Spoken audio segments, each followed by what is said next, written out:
자, 반갑습니다. 배종찬 교수의 맛있는 도원 이야기의 배종찬입니다. 자, 여러분 반갑습니다. 요즘 한창 바쁜 시기인 것 같아요.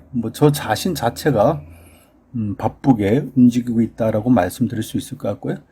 또한 현장에 가가지고 예를 들어서 공인중개사 분들하고 또한 매도자고 매수자들하고 이렇게 많은 이야기를 나누다 보면 전반적인 부동산 현장의 분위기를 바로 느낄 수가 있겠죠. 또한 앞으로 부동산 흐름이 이렇게 될 것이다라고 어느 정도는 예측이 가능하다라고 말씀을 드릴 수 있을 것 같아요.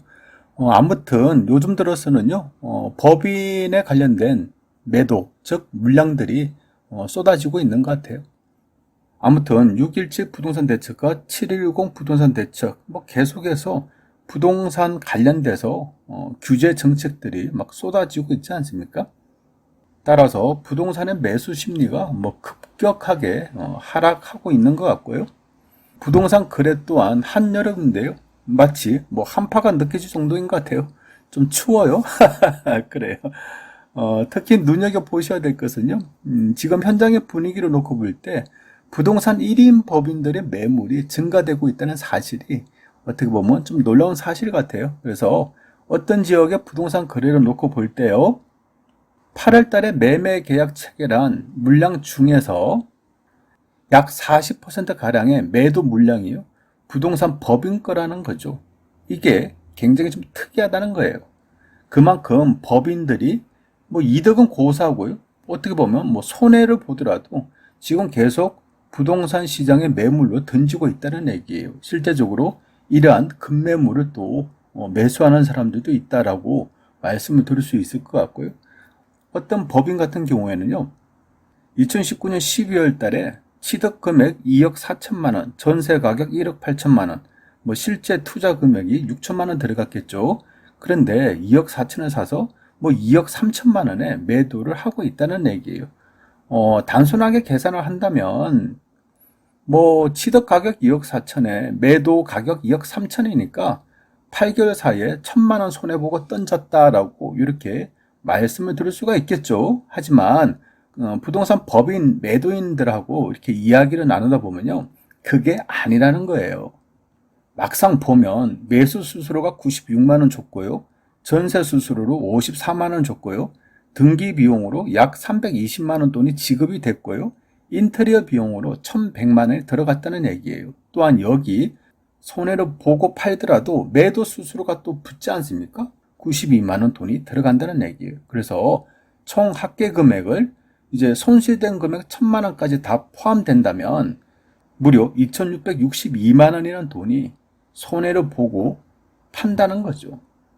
그렇다면 왜 부동산 법인들은 이처럼 급하게 아파트를 던지는 걸까요? 먼저 그러한 이유를 설명하기 이전에요. 왜 개인 투자자들이 법인을 설립하여 부동산을 매수했을까? 요거부터 우리가 좀 알고 있어야 되지 않을까요? 그래서 먼저 법인을 설립한 후 부동산을 투자하는 경우에는요, 이런 혜택이 있었다는 거예요. 첫 번째 본다면, 고가 아파트 다주택 법인에 대해서 종부세 부분에서 절세가 있었고요. 두 번째로 본다면 양도소득세 부분인데요. 역시 다주택과 단기 투자에 있어서는 법인 투자가 유리했다라고 볼 수가 있다는 거예요. 단적인 예로 본다면 1년 미만의 아파트를 사서 팔 경우 그냥 예전 세법에 의한다면 40%의 양도소득세를 적용받는데 법인 투자의 경우에는요. 가세표준 2억 미만일 때는 10%, 또 주택의 경우 차익에 10% 추가해서 총 20%의 세금만 납부했다는 거예요. 즉 아파트를 사서 개인이 1년 미만에 팔면 40% 양도소득 세율이었는데 법인이 팔 때는 20%밖에 안 된다는 얘기예요. 세 번째로 본다면 일반인들 개인 대출은 다 묶어놨지 않습니까? 그런데 법인 같은 경우에는 대출 규제를 할 수 있다? 피할 수가 있다는 얘기예요. 이러다 보니까 부동산 투자를 할 때 1인 법인을 설립해서 그냥 투자들을 많이 했다라고 볼 수가 있다는 얘기죠.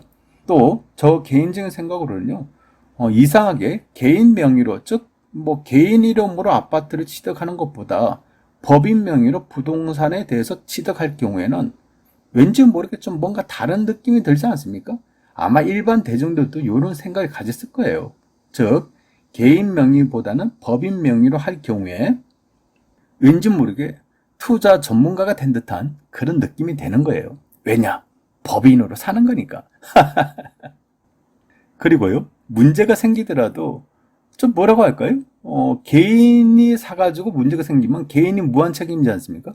그런데 왠지 모르게 법인으로 사가지고 이제 법인으로 문제가 생기면 법인에 한해서 책임이 있는 듯한, 그러니까 실제적으로 보면 내 책임이 많이 줄어드는 듯한 그러한 느낌도 들 수가 있다는 거예요.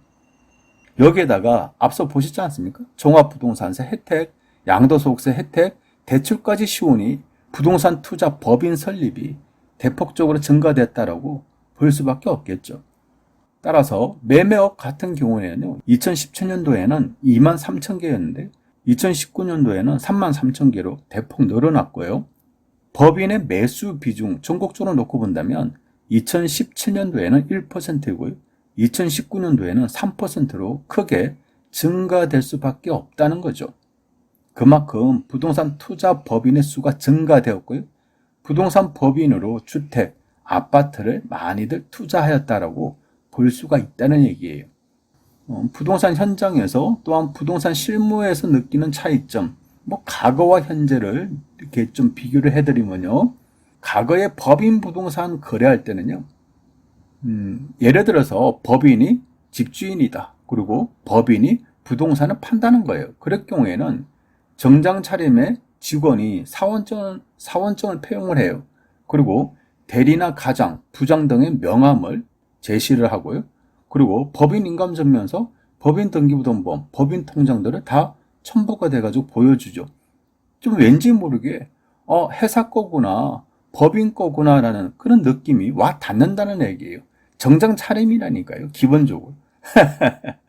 그런데요, 요즘 들어서 법인 부동산 거래를 할 때 보면요, 그냥 반바지 차림으로 와요. 그리고 대표자 한 명이 온다는 얘기예요. 이런 점에서 볼 때 좀 차이가 많이 난다. 근데 이러한 차이가 바로 뭐냐라고 하면, 과거에 법인들이 부동산 투자를 할 때는 정말 뭐라고 할까요? 사택. 그렇죠. 직원이 거주할 공간으로 법인이 사는 거죠. 그런데 현재로 놓고 본다면 그냥 투자의 목적으로 개인들이 법인을 설립한 경우가 많아졌다라고 이렇게 사례를 놓고 말씀을 드릴 수가 있다는 얘기예요. 어떻게 보면 지금은 그만큼 1인 법인, 부동산 투자 법인이 많이 증가됐다라고 말씀을 드릴 수가 있을 것 같아요. 따라서 정부는 법인 보유 주택에 대한 종부세, 즉 6.17 부동산 대책이죠. 따라서 6.17 부동산 대책을 놓고 본다면 종합부동산세를 예를 들어서 법인은 3% 내지 4%로 한다는 얘기예요. 그리고 2021년 종합부동산세 부과분부터 적용하겠다는 얘기인데요. 7.10 부동산 대책에서는 그냥 다주택 보유 법인은 종합부동산세 최고세율 6%를 매기겠다는 거예요. 무서운 거죠. 그냥 종부세 묻지도 마 따지지도 마 6%를 때리겠다는 거 아닙니까? 여기에다가요, 종합부동산세 6억 공제 폐지와요, 세액 부담 상한도 적용받지 못하게 하였죠. 한마디로 말씀드리면 법인 투자에 대한 세금 폭탄이 떨어졌다라고 말씀을 드릴 수가 있겠죠. 여기에다가요, 법인 보유 주택에 대해서 양도할 때 추가 세율까지 납부해야 된다는 얘기예요. 법인의 기본 세율은 10에서 25%인데요. 여기에다가 법인이 주택 양도 시 추가 세율을 20%로 인상했다는 얘기예요. 이러한 양도소득세 추가 세율 적용은요, 2021년 1월 1일 이후 양도하는 분부터 적용이라고 하니까요. 압축을 해서 말씀드리면 법인은 올해까지 매물로 던지라는 얘기, 그 얘기 아니겠습니까? 또한 법인의 주택 취득 시에는요, 취득세율을 1에서 3%에서 이제는 12%로 때리겠다는 얘기죠. 또다시 말씀드리면, 한마디로 또 압축을 해드리면, 법인은 부동산을 사지 말아라라는 이야기죠. 그리고 법인은 부동산을 팔아라라는 그런 이야기라고 볼 수밖에 없다는 얘기예요. 따라서 현재 부동산 시장에서는요, 법인 매물들이 이처럼 쏟아지고 있다라고 말씀을 드릴 수가 있다는 겁니다. 그러면 이러한 법인 매물들은 언제 어떻게 쏟아질 것인가? 여기에 대해서 분석을 해드리면, 1단계로 본다면 양도소득세 중과세를 피하기 위해서 2020년 12월 때까지, 즉 올해 말까지 매물들이 쏟아지겠죠? 또한 2단계 종합부동산 세를 피기 위해서는 2021년 5월 말까지 뭐 해야 된다? 잔금을 받아야 된다는 얘기죠.